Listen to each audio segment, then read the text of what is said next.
Bonjour les futuriens et bienvenue sur la chaîne de Dr Futuro. Aujourd'hui on va parler de l'actualité sur l'intelligence artificielle et notamment de 4 choses. Et on va commencer par Mistral AI qui vient de sortir un modèle à 7 milliards de paramètres. Et donc la startup Mistral AI, forte d'une valorisation de 240 millions d'euros, a mis en ligne Mistral 7B. Son premier modèle de langage génératif open source, non seulement gratuit et sans modération.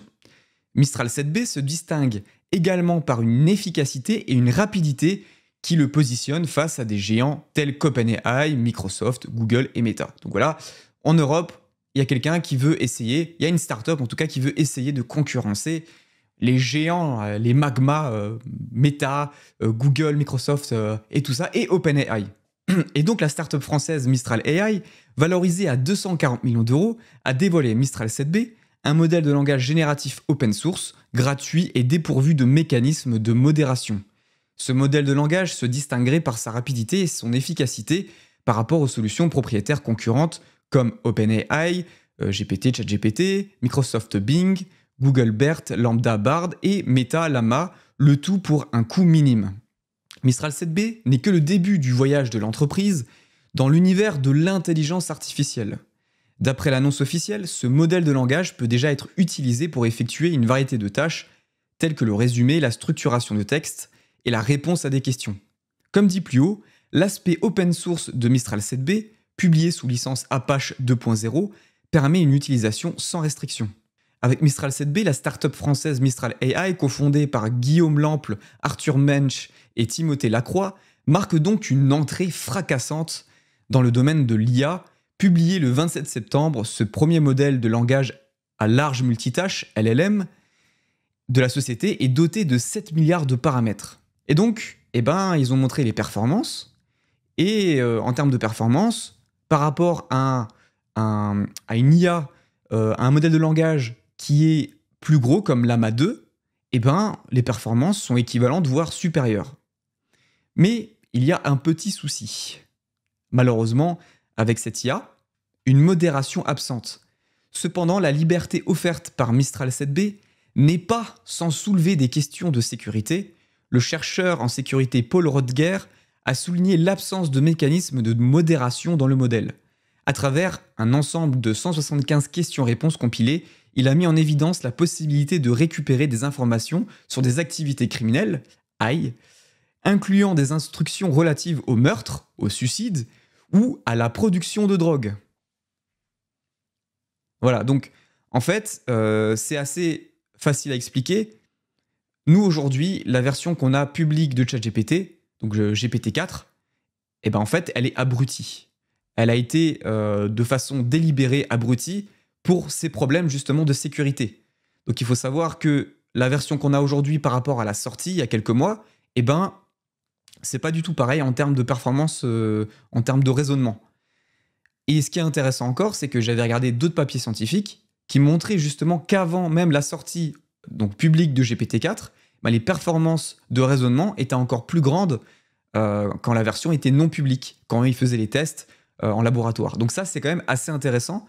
Et donc du coup, Mistral 7B, une IA qui est assez performante avec très peu de paramètres, et donc avec ce nombre de paramètres, ils arrivent à surpasser des IA qui ont plus de paramètres. Mais pourquoi ? Parce qu'en fait, ils n'ont pas cherché à la modérer, à l'aligner et à la sécuriser sur les intérêts de sécurité éthique. Et donc là, qu'est-ce qui se passe ? L'IA est performante, elle utilise vraiment tout son potentiel avec 7 milliards de paramètres, mais du coup, c'est une IA qui peut être dangereuse pour les gens qui veulent l'utiliser pour des activités criminelles ou savoir comment créer une bombe artisanale, quoi, hein. Donc voilà, on en est là. On verra si les prochains modèles de Mistral seront plus sécurisés. On verra, c'est du open source, on verra ce que ça va donner. Et on va passer à la suite. Et la suite est assez croustillante, croustifondante, parce que un ancien de Apple va travailler chez OpenAI pour développer un appareil. Alors on ne sait pas quel genre d'appareil, mais c'est un appareil qui cherche à concurrencer l'iPhone. Waouh! Qu'est-ce qu'ils veulent faire? L'ancien directeur de la conception d'Apple, Johnny Ive, serait en discussion avec OpenAI pour construire l'iPhone de l'intelligence artificielle avec l'aide de plus d'1 milliard de dollars de financement du PDG de SoftBank Masayoshi Son. Selon un nouveau rapport du Financial Times, le PDG d'OpenAI, Sam Altman, envisage d'utiliser la société de conception Love from Div pour développer le premier appareil grand public d'OpenAI. Le duo ayant discuté de à quoi ressemblerait un tel produit lors de séances de brainstorming au studio Div à San Francisco. La nouvelle de l'entreprise a été rapportée pour la première fois par The Information mardi. Selon 3 personnes proches du projet, c'est là que c'est intéressant, Yves et Altman visent à créer un appareil offrant une expérience utilisateur plus naturelle et intuitive pour interagir avec l'IA. Le duo s'est inspiré de la façon dont la technologie d'écran tactile de l'iPhone d'origine a contribué à révolutionner notre interaction avec l'Internet mobile. Son offre un financement pour cet effort qui aurait fait pression pour que la société de conception de puces ARM, dans laquelle Son, donc le PDG de SoftBank, détient une participation de 90%, joue un rôle central. Donc c'est intéressant, ils sont en train de travailler sur un device, un appareil qui va nous permettre d'interagir directement avec l'IA d'OpenAI. Donc à voir ce que ça va donner. Est-ce que ça sera un nouveau smartphone? Est-ce que ça sera un genre d'appareil, genre Google Home, des enceintes connectées avec un écran ou un truc comme ça? On verra. Je suis très curieux de voir ce que ça va donner. Et même si ça va aboutir à quelque chose, hein, parce que des fois, ça aboutit pas toujours forcément. Mais bon, s'ils ont quand même embauché ce mec d'Apple, c'est quand même pour sortir quelque chose et travailler sur un produit qui sera disponible, j'imagine. Hein. Et donc, un autre article très intéressant sur le site Wired. Qu'est-ce que veut vraiment OpenAI? Qu'est-ce qu'ils veulent faire? Donc l'article est quand même assez long, je ne vais pas tout lire. Je vais lire quelques paragraphes pour vous montrer quand même la vision d'OpenAI sur ce projet. C'est assez intéressant. Et donc là, c'est Adam Angelo, le membre du conseil d'administration, donc, qui prend la responsabilité au sérieux hein, sur le sujet financier et les pépettes, comment les pépettes circulent dans l'entreprise. Et donc là où j'ai trouvé que c'était assez intéressant, il a dit, donc dans l'une des dernières phrases, le plan d'OpenAI inclut effectivement un reset donc de l'entreprise au niveau financier, où les ordinateurs atteindraient la dernière frontière. Quelque part dans les documents de restructuration figure une clause selon laquelle, si l'entreprise parvient à créer l'AGI, donc l'intelligence artificielle générale, donc de niveau humain, tous les arrangements financiers seront réexaminés.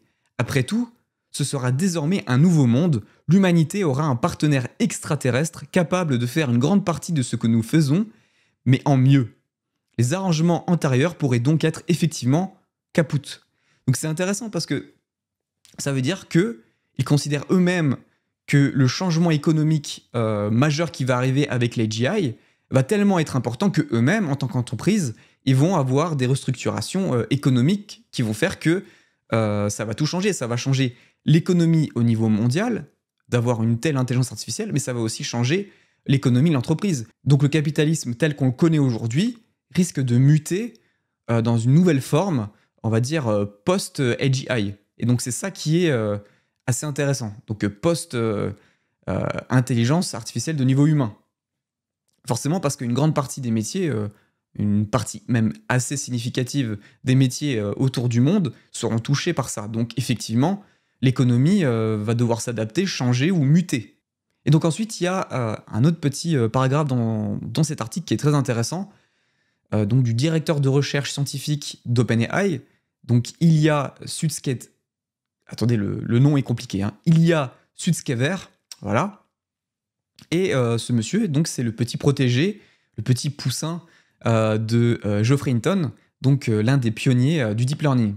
Et donc c'est lui qui est le directeur de recherche à OpenAI. Et il a dit « Je regrette que nous ayons choisi de doubler le terme AGI », déclare Sutskever. « Avec le recul, c'est un terme qui prête à confusion, car il met en avant tout l'accent sur la généralité. GPT-3 est une IA générale, mais pourtant, nous ne nous sentons pas vraiment à l'aise de l'appeler AGI, car nous voulons une compétence au niveau humain. Mais à l'époque, au début, l'idée d'OpenAI était que la super-intelligence était réalisable. C'est la fin du jeu, le but final du domaine de l'IA. » Et donc, il parle carrément de super-intelligence artificielle. Et c'est là où il suffit d'aller sur le blog officiel d'OpenAI pour voir leur intérêt. Et donc ensuite, sur le blog officiel d'OpenAI, on a un article qui s'appelle « Gouvernance de la superintelligence ». C'est le bon moment pour commencer à réfléchir à la gouvernance de la superintelligence, les futurs systèmes d'IA considérablement plus performants que l'AGI. Donc les mecs, en 2015, ils parlaient d'AGI, ben maintenant c'est déjà terminé, ils parlent déjà à l'étape supérieure, la superintelligence, donc une intelligence artificielle capable de surpasser 1000 cerveaux humains, voire la totalité des cerveaux humains sur Terre. Donc voilà, c'est pour vous montrer que les ambitions d'OpenAI sont très poussées, hein, ça va très loin. Et je pense qu'ils disent ça parce que l'AGI, eh ben, on n'est pas loin d'y arriver. Je pense pas qu'ils l'ont déjà atteinte maintenant, mais je pense vraiment qu'ils ils la touchent du bout du doigt, voilà. Hein. Je pense clairement qu'ils la touchent du bout du doigt et que là, ils commencent déjà à penser à la première étape qui est la super intelligence artificielle. Donc ça rigole pas, ça avance très vite. Les choses évoluent exponentiellement dans le domaine de l'intelligence artificielle. Il faut que la société soit préparée. Et malheureusement, ce n'est pas le cas. La plupart des gens, encore aujourd'hui, ne savent pas ce que c'est ChatGPT. Même s'il y a eu un buzz énorme, malheureusement, les gens ne savent pas. Ou alors, quand ils essayent ChatGPT, ils utilisent la version 3.5, la version gratuite, qui n'a strictement rien à voir avec les capacités de raisonnement de GPT-4. Ça, faut le dire, c'est pas du tout la même chose. Hein. Et alors, les gens, ils testent GPT-3, ils le comparent encore à Alexa ou Siri ou Google Assistant, alors que c'est pas du tout la même chose. Donc là, il faut vraiment qu'il y ait une prise de conscience générale pour se préparer à ce changement de société, ce changement d'économie de société aussi. Est-ce que le capitalisme va rester pareil? Est-ce que le capitalisme va muter? Comment cette nouvelle forme de capitalisme avec l'intelligence artificielle va fonctionner dans le monde? On ne sait pas. Il faut réfléchir à tout ça. Il faut savoir comment on va faire parce que quand les machines seront capables de remplacer tous les humains, la valeur ajoutée au produit, la valeur de production sera complètement réduite, presque à une valeur extrêmement faible, quasiment proche de zéro.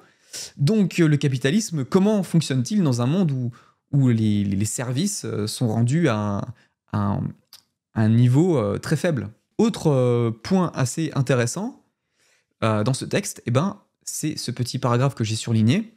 Compte tenu de la situation actuelle, il est concevable qu'au cours des 10 prochaines années, donc c'est ça qui est intéressant, c'est pas dans 10 ans ou dans une décennie, vaguement, c'est que pour eux, c'est dans les 10 prochaines années. Voilà, c'est rapide, hein.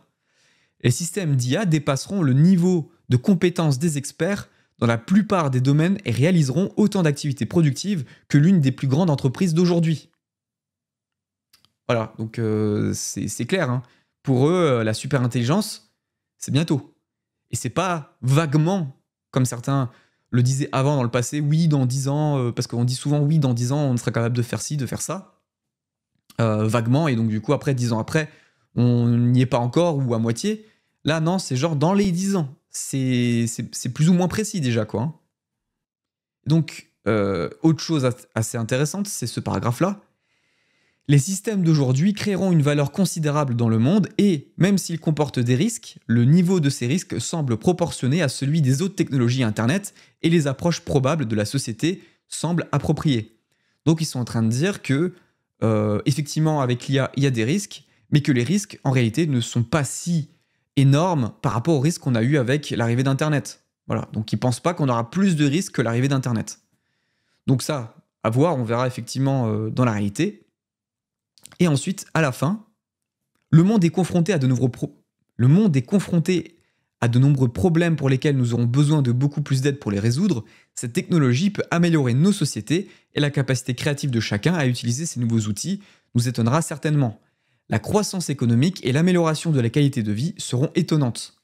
Deuxièmement, nous pensons qu'il serait contre toute attente risqué et difficile d'arrêter la création de la superintelligence, parce que les avantages sont énormes, que le coût de sa construction diminue à chaque année, que le nombre d'acteurs qui la construisent augmente rapidement et que cela fait intrinsèquement partie du chemin technologique que nous suivons. L'arrêter nécessiterait quelque chose comme un régime de surveillance mondiale et même cela n'est pas garanti de fonctionner. Nous devons donc faire bien les choses. Donc voilà, c'est les ambitions de OpenAI. Ils veulent vraiment faire les choses correctement pour avoir une intelligence artificielle alignée sur les intérêts humains. Voilà, c'est ce que j'avais à dire aujourd'hui. J'espère que ça vous a plu. N'hésitez pas à me dire ce que vous en pensez dans les commentaires. Est-ce que vous pensez vraiment que dans les 10 prochaines années, on sera capable d'avoir une super intelligence artificielle? Mettez un like bien sûr sur la vidéo pour faire connaître la vidéo et faire en sorte que les gens soient un petit peu plus au courant de ce qui se passe, parce que là les choses nous arrivent comme un tsunami. N'hésitez pas à mettre un like et à vous abonner. Merci beaucoup et à bientôt.